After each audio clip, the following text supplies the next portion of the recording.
নানাজান, মামাজান, সবাই নিচে আয়েন। দেখেন কেডা এসছে। কি হলো, তুমি এখনো যাও নাই? তোমাকে না বললাম ভেতরে যাও। আমি বাইকটা পার্ক করে। আসসালামু আলাইকুম। আপনি নিশ্চয়ই মামা? এই গুনগুন, ছেলেটা কে রে? মামা, ও আতিফ। আমরা একে অপরকে ভালোবেসে বিয়ে করেছি।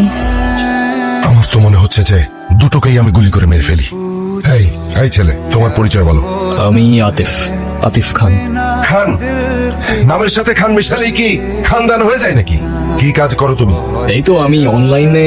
কি অনলাইনে কাজ করো তুমি? অনলাইনে তুমি কি করো? জুয়া খেলো নাকি মলম বিক্রি করো? আরে না না। ছি ছি ছি ছি ছি ছি। কি? আসসালামু আলাইকুম। ওয়ালাইকুম আসসালাম। ভালোবাসার মানুষ তখনই সুন্দর যখন সে আমার আপন মানুষেরও ভালোবাসার মানুষ হয়।